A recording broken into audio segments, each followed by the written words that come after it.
Eva Oliver. I'm an internal communications manager. I work full-time. I'm originally from Spain, although I've been here in England for a very, very long time. And in my life outside work, I'm a mum to 2 children. My eldest, who is 12, is severely autistic and learning disabled and non-verbal. And myself and my husband are her carers. And we also have a typical 4-year-old.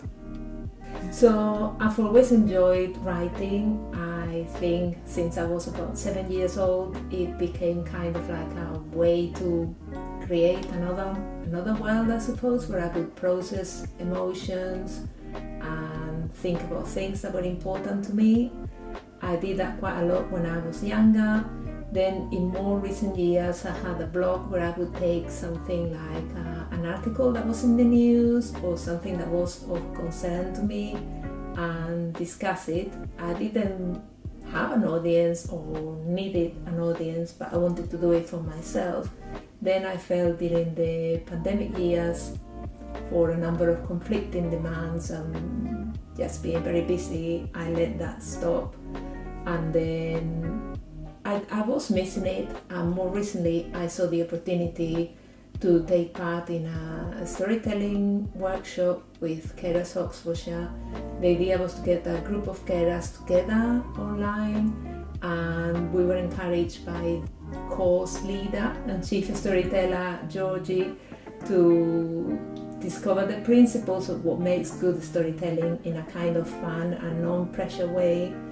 The group met online once a week for a few weeks, and it's amazing how quickly you kind of develop the bonds, and we now consider each other friends. What came out of that at the end of it, we participated in a session at the old fire station in Oxford, and it was part of a conference for people working for the NHS in care-related sort of jobs. And we interns shared a story inspired by our experiences as carers, and we also participated in a Q&A session at the end.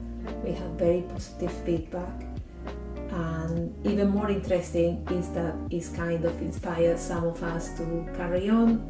So afterwards I was able to propose to my director at work running a session for our staff in my team, about 25 of us, and also asked the wellbeing team if it was possible to run another session across the organisation as part of Carers Week.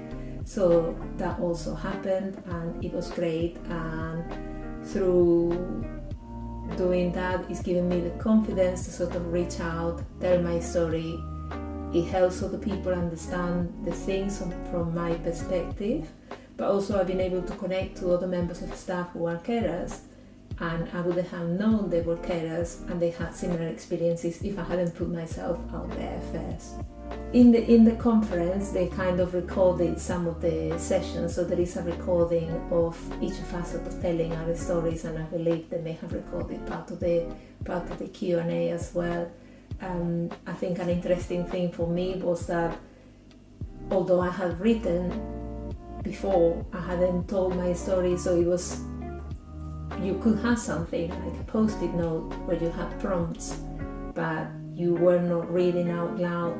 You were just referring to that to sort of make sure you kind of stay on the course. But the story was different every time.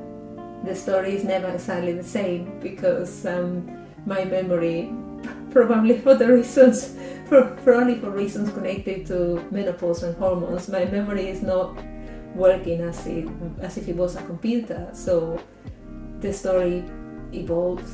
And the interesting thing is it doesn't matter. You read about things like you can't pour from an empty cup and so on, but there is so much going on in life. I mean, I find like when I'm at work, I want to give all of myself to work because it helps me not think about my life as a carer, and because I don't want to perform any differently than if I wasn't a carer.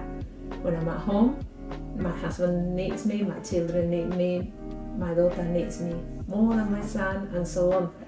and you start sort of sliding down the list of priorities. But it's really, I feel like the course came at the right time for me, because I was questioning my identity, my future. I was thinking my life shouldn't be just about fulfilling these obligations and helping the people who need me on a day-by-day basis. It has to be something in my life about me, and it's helped me give myself permission to be someone important in my life again.